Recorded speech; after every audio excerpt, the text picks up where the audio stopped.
அடுத்தடுத்து சிறுமிகளுக்கு நேர்ந்த கொடூரம், கொதித்தெழுந்த பொதுமக்கள்.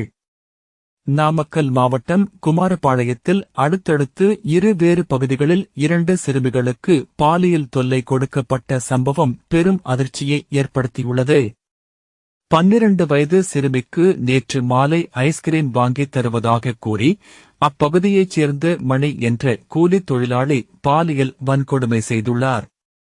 குமாரபாளையம் அருகே உள்ள எம்ஜிஆர் நகர் பகுதியில் 3½ வயது குழந்தை நேற்று பிற்பகலில் மற்ற குழந்தைகளுடன் விளையாடிக் கொண்டிருந்தது. பின்னர் வீட்டிற்கு வந்த குழந்தை தனது பிறப்புறுப்பில் வலிப்பதாக கூறியுள்ளது. குழந்தையின் பிறப்புறுப்பில் காயம் இருப்பதை உறுதி செய்த பெற்றோர் அவரை குமாரபாளையம் அரசு மருத்துவமனைக்கு அழைத்துச் சென்றனர். இச்சம்பவங்கள் குறித்து காவல் நிலையத்தில் புகார் அளிக்கப்பட்டதை அடுத்து இரு வேறு பகுதிகளில் நடந்த குற்றச்சாட்டுகளின் கீழ் 2 போலீசார் கைது செய்து விசாரணை நடத்தி வருகின்றனர். இருப்பினும் குற்றவாளிகளை தங்களிடமே ஒப்படைக்க வேண்டும் என வலியுறுத்தி ஆத்திரமடைந்த பொதுமக்கள் மற்றும் உறவினர்கள் சாலை மறியலில் ஈடுபட்டு காவல் நிலையத்தை முற்றுகையிட்டனர்.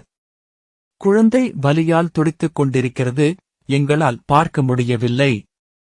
குற்றவாளிகளுக்கு கடுமையான தண்டனை வழங்க வேண்டும் என்று போராட்டத்தில் ஈடுபட்டவர்கள் கண்ணீருடன் கோஷங்களை எழுப்பினர். இதனைத் தொடர்ந்து பாலியல் துன்புறுத்தலால் பாதிக்கப்பட்ட 2 சிறுமிகளின் உறவினர்களை தமிழக பால்வளத்துறை அமைச்சர் ஆர். காந்தி நேரில் சந்தித்து ஆறுதல் கூறினார். இச்சம்பவம் குறித்து தகவல் கிடைத்த உடனே கடுமையான நடவடிக்கை எடுக்க எஸ்பி மற்றும் டிஎஸ்பியிடம் அறிவுறுத்தப்பட்டுள்ளது. குற்றவாளிகள் கைது செய்யப்பட்டு நீதிமன்றத்தில் ஆஜர்படுத்தப்பட்டுள்ளனர். பாதிக்கப்பட்ட குடும்பங்களுக்கு தேவையான அனைத்து உதவிகளையும் செய்ய தமிழக முதல்வர் உத்தரவிட்டுள்ளார். எந்தவித தாமதமும் இன்றி குற்றவாளிகளுக்கு கடுமையான தண்டனை பெற்றுத் தரப்படும்.